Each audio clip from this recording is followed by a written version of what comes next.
نحمده ونصلي على رسوله الكريم اما بعد فاعوذ بالله من الشيطان الرجيم بسم الله الرحمن الرحيم لتؤمنوا بالله ورسوله وتعزروه وتوقروه صدق اللہ العظیم۔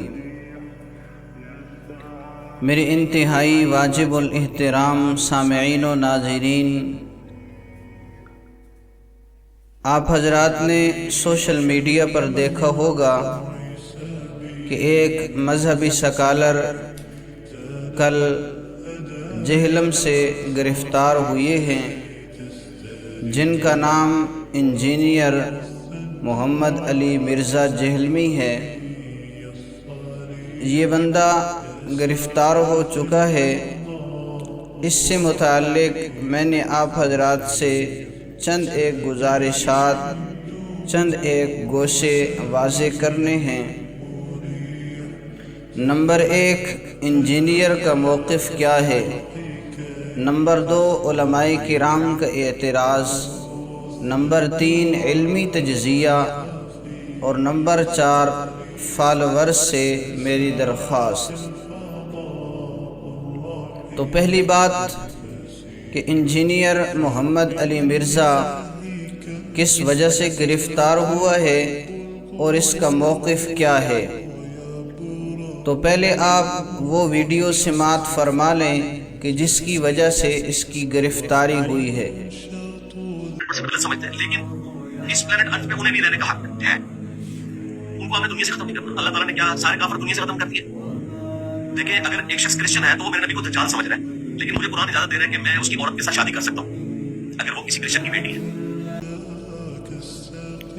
آپ نے ویڈیو کے اندر دیکھا ہے اور اسی طرح اس کی گفتگو سنی ہے، کس طرح یہ حضور صلی اللہ علیہ وآلہ وسلم کی گستاخی اور توہین کر رہا ہے، جس کی وجہ سے علماء کرام نے اس پر اعتراض کیا۔ ڈاکٹر مفتی آصف اشرف جلالی صاحب نے فتویٰ دیا ہے، اسی طرح مولانا محمد عمران صفدر صاحب دامت برکاتہم نے ویڈیو کے ذریعے حکومت کو پیغام دیا ہے کہ اس بندے نے توہین کی ہے، گستاخی کی ہے، اداروں کو چاہیے کہ اس بندے کو اٹھا لیا جائے۔ تو اس کے بعد بحمداللہ تعالی ادارے حرکت کے اندر آئے ہیں، NCCIA نے اسے گرفتار کر لیا ہے اور اس پر توہین رسالت کا کیس چلایا جائے، اس لیے کہ اس نے توہین کی ہے۔ بہرحال اس کے اندر انجینئر کا موقف کیا ہے؟ انجینئر یہ کہہ رہا تھا کہ یہ ان کی سابقہ کتابوں کے اندر، انجیل، بائبل وغیرہ کے اندر لکھا ہوا ہے اور میں نے اسے صرف نقل کیا ہے، یہ ان کا عقیدہ ہے۔ لیکن بات یہ ہے کہ کسی مستند بائبل یا انجیل وغیرہ کو یہ دلیل کے طور پر پیش کرے، یا آج کل کے جو ان کے پوپ، پادری، راہب وغیرہ ہیں، ان میں سے کسی خاص مستند نمائندے کو پیش کرے کہ ان کا یہ عقیدہ ہے۔ حالانکہ آج کل کے دور کے کرسچین عیسائیوں کا یہ ماننا ہے کہ ہم حضور صلی اللہ علیہ وآلہ وسلم سے متعلق یہ بات نہیں مانتے، ہم آپ صلی اللہ علیہ وسلم سے متعلق یہ عقیدہ نہیں رکھتے۔ لیکن انجینئر کہتا ہے کہ چونکہ وہ حضور صلی اللہ علیہ وسلم کو نبی نہیں مانتے، تو نبی نہ ماننا اس بات کی دلیل ہے کہ وہ حضور صلی اللہ علیہ وسلم کو یہ سمجھتے ہیں، جو کہ اس نے اپنی ویڈیو کے اندر الفاظ استعمال کیے، میں وہ دہرانا نہیں چاہتا۔ بہرحال یہ کوئی دلیل نہیں ہے، اس لیے کہ اس نے اپنی ویڈیو کے اندر یہ بھی وضاحت کی ہے کہ 6 ارب لوگ مسلمان نہیں ہیں، حضور صلی اللہ علیہ وآلہ وسلم پر ایمان نہیں لاتے، اور پھر 2 ارب کرسچین سے متعلق اس نے یہ عقیدہ بیان کیا ہے، تو اس نے خود فرق کیا ہے۔ تو پتہ چلتا ہے کہ نبی نہ ماننا اور ہے، اور حضور صلی اللہ علیہ وآلہ وسلم سے متعلق ایسے گستاخانہ الفاظ کہنا حضور صلی اللہ علیہ وسلم کو یوں کہنا یہ انتہائی درجے کی اور بات ہے، یہ اس کا کوئی قائل نہیں ہے۔ اگر کوئی حضور صلی اللہ علیہ وسلم کو نبی نہیں مانتا تو وہ یہ حضور صلی اللہ علیہ وسلم کو لفظ کہے، ایسی بات ہرگز نہیں ہے، عقل اس بات کو تسلیم نہیں کرتی۔ تو یہ انجینئر محمد علی مرزا کی دلیل بے سر و پا ہے، اس کی کوئی حقیقت نہیں ہے۔ نمبر 2، علماء کرام کا اعتراض یہی تھا کہ اس نے آپ صلی اللہ علیہ وسلم کی توہین کی ہے، حضور صلی اللہ علیہ وسلم کی گستاخی کی ہے۔ اداروں کو چاہیے کہ اسے پکڑا جائے، اسے گرفتار کیا جائے اور اس پر 295 توہین رسالت کا کیس چلایا جائے۔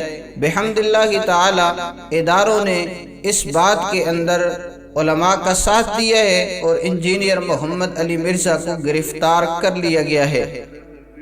نمبر 3، علمی تجزیہ، جیسے کہ میں پہلے بھی عرض کر چکا ہوں کہ ان کی یہ دلیل درست نہیں ہے۔ اور پھر اسی طرح ایک اصول چلتا ہے نقل کفر نباشت، کہ کفر کو نقل کرنا یہ کفر نہیں ہوتا، لیکن یہ تب ہوتا ہے کہ جب ساتھ وضاحت کی جائے اور اس کفریہ عقیدے کا رد کیا جائے کہ ہمارا یہ عقیدہ نہیں ہے، ہمارا اس کے برخلاف ایمان ہے۔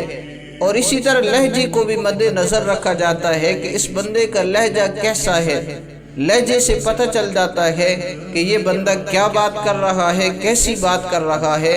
تو اگرچہ اس اصول کو مد نظر رکھا جائے تو ان پر توہین رسالت نہیں بنتا، لیکن چونکہ ان کا لہجہ اور پھر اس بات پر ڈٹ جانا، پھر اس پر اپنی طرف سے دلائل پیش کرنا، حالانکہ جو کرسچین ہیں وہ کہہ رہے ہیں ہمارا عقیدہ ایسا نہیں، اور نہ ہی یہ بطور دلیل مستند بائبل یا انجیل پیش کر رہے ہیں، اس کی وجہ سے ان پر توہین رسالت کا الزام لگا ہے اور اسی وجہ سے انہیں گرفتار کیا گیا ہے۔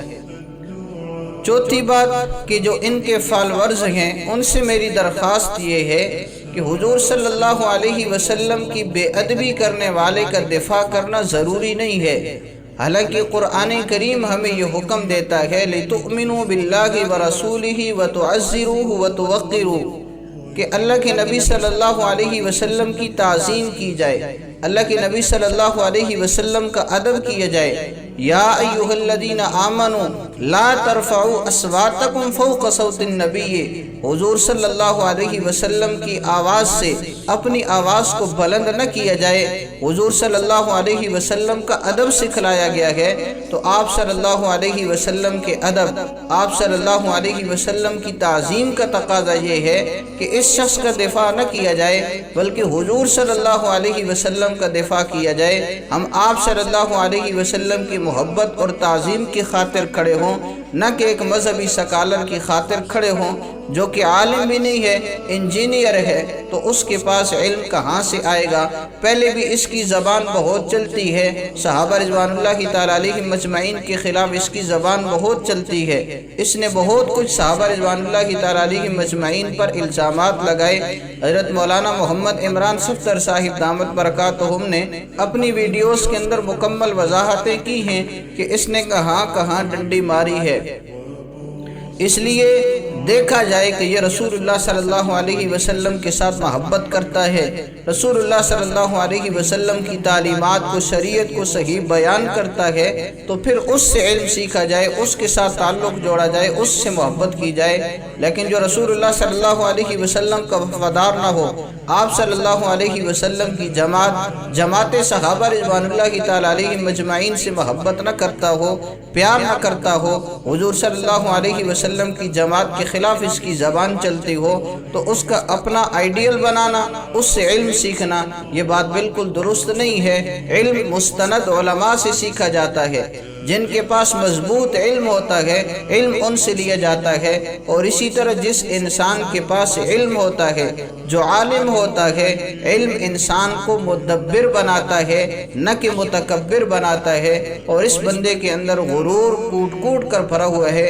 یہ علماء کے خلاف، اولیاء کے خلاف، حتیٰ کہ صحابہ رضوان اللہ تعالیٰ علیہ مجمعین کے خلاف ایسے لہجے اور انداز کے اندر گفتگو کرتا ہے، صاف پتہ چلتا ہے کہ اس کے اندر غرور اور تکبر ہے، لہٰذا اس سے بچا جائے۔ اللہ جل شانہ کی ذات سے دعا ہے، اللہ جل شانہ مجھے آپ کو حضور صلی اللہ علیہ وآلہ وسلم سے پکی سچی محبت، آپ صلی اللہ علیہ وسلم کی تعظیم اور عزت و آبرو کی خاطر کھڑا ہونے کی توفیق عطا فرمائے، اور آپ صلی اللہ علیہ وسلم کی لائی ہوئی شریعت اور آپ صلی اللہ علیہ وسلم کی سنتوں پر عمل کرنے کی توفیق عطا فرمائے۔